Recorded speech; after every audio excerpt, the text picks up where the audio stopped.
تو more of news site ہے، but 2 minute کے لیے مانو کہ یہ صرف اپنے ٹاپکس پہ ہی رہ کے اپنے سبجیکٹ پہ رہ کے بات کریں. ایونٹ بلاگنگ کیا ہو سکتی ہے؟ Any idea? آن لائن والے بھی ذرا لکھتے رہے 3 ٹائپس آف بلاگنگ ہو جی. ایک ریگولر بلاگنگ، دوسرا ایونٹ، تیسرا ایفیلیٹ. یہ لکھ لیں آپ کمنٹ میں. تو ایونٹ بلاگنگ کیا ہوتی ہے؟ ایک تو پوری قوم کرکٹ کے پیچھے ہو رہی ہے. سی پی سی ایونٹ تھا. ہاں چلو، ایونٹ سے اسپیسیفک بات ہو رہی ہے. جب آپ ایونٹ سے اسپیسیفک بات کر رہے ہوتے ہیں تو آپ اس ایونٹ کو کور کر رہے ہوتے ہیں. اب آپ نے کیا کرنا تھا؟ اگر آپ ایونٹ بلاگ بناتے ہیں، کاروائی یہی تھی اس میں بھی. اسٹرکچر سائلو ہی رہے گا. اچھا کوشش یہ کریں. لیکن آپ ٹاپیکل کوریج کیسے کریں؟ ٹاپیکل اتھارٹی کیسے بنے اس ایونٹ بلاگ میں؟ آپ کہہ رہے ہیں کہ ورلڈ کپ کے اتنے میچز تھے، اس گراؤنڈ میں ہو رہے تھے، تو ایک ٹاپک بن گیا گراؤنڈ. اس گراؤنڈ پہ کلک کرے گا تو سارے گراؤنڈز کے بارے میں انفارمیشن آ گئی. اور وہ کرکٹ گراؤنڈز ہیں، نارمل گراؤنڈ نہیں ہے. مطلب وہ نہیں وہ جو کل باجی نے لکھا تھا کہ پارک بنا دیا جائے اس پہ. فارغ ہے گروپ کو بند کر کے اس کی جگہ پارک بنا دیا. تو میں نے کہا پارک میں جھولا ہوگا، یہ بھی تو لکھو، یہ تو بڑا ضروری کام ہے. تو ٹاپک ایک کیا بنا تمہارا؟ Cricket ground.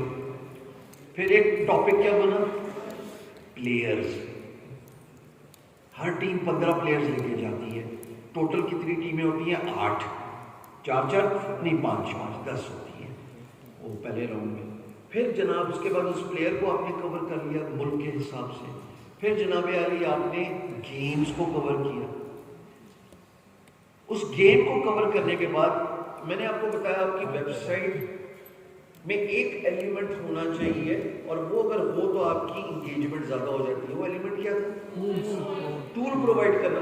امیجن آپ کسی براڈ کاسٹر سے لیگ سلیکٹ کر لیں اور اس کی لائیو اسٹریم میں بیٹھ کراتے ہیں اپنے اس پیج والے پہ. 2 منٹ کے لیے سوچیں. آپ کو پتہ ہے یہ بہت بڑا کاروبار ہے. آف ٹاپک ہو رہا ہوں، یہ بہت بڑا کاروبار ہے. اس کاروبار میں لوگ لائیو اسٹریم لیتے ہیں اور اپنے فیس بک پیجز پہ چلاتے ہیں، اپنے بلاگس پہ چلاتے ہیں، ان کو رائلٹی فیس دیتے ہیں، اور آپ کے پاس ٹریفک آ رہی ہے ڈائریکٹ.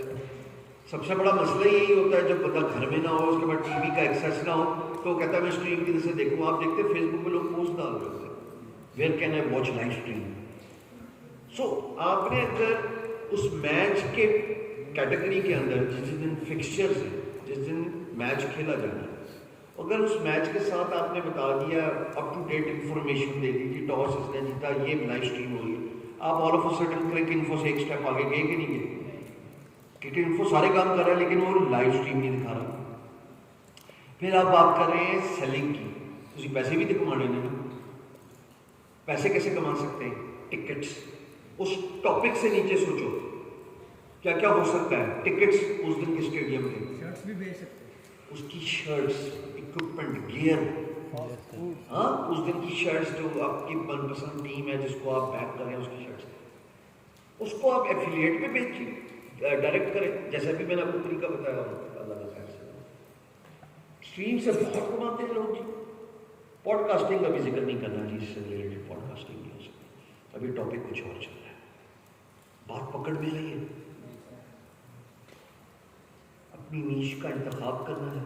اب ایونٹ بلاگنگ پہ ہی ٹاپک کا انتخاب کرنا ہے، یعنی کہ ایونٹ، اس سے ریلیٹڈ ڈفرینٹ کیٹیگریز اور سبجیکٹس بنا لینے، اور ان سبجیکٹس کو ایک ایک کر کے انسائڈ آؤٹ کور کر لینا. لیکن پھر ٹراپیکل اتھارٹی، بات وہی پہ آتی ہے. ٹراپیکل اتھارٹی کون ہے؟ جو کمپلیٹ انسائڈ آؤٹ ٹاپک کو کور کر رہا ہے، انفارمیشن دے رہا ہے، وہ اتھارٹی ہے اس پہ. سمجھے میری بات؟ تو یہ ہوگی دوسرا پارٹ، ایونٹ بلاگنگ. تیسرا پارٹ کیا تھا جی؟ پیسے کمانا چاہتے ہو؟ اسی لیے آئے. آپ سمجھے کہ مجبوری ہے، اسی لیے آئے جناب. ٹھیک ہے جی، کمپلیٹ انفو. ہاں جی آن لائن والوں بالکل سمجھ میں آ رہی ہے بات. ابھی میں کیمرے میں اسکرین شیئر اس لیے نہیں کی ہوئی کیونکہ میں کیمرے میں ہی ہوں. ایفیلیٹ بلاگنگ 2 حصوں میں ڈیوائڈ ہوتی ہے. لکھ لیجیے. ایفیلیٹ